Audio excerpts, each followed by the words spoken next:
Hey guys, this is Maria from freewaysocial.com, and in this video I will show you how to use Instagram restrict feature. If you are tired of constant messages or comments of certain Instagram users, however do not want to unfollow or block them, then Instagram lets you restrict these users. Follow these steps and you will figure out how you can do it.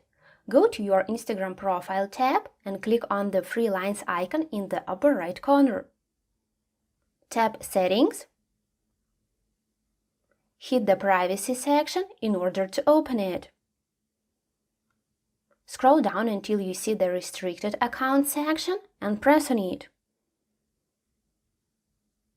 Now use the search bar at the top of the screen in order to find the user who you want to restrict.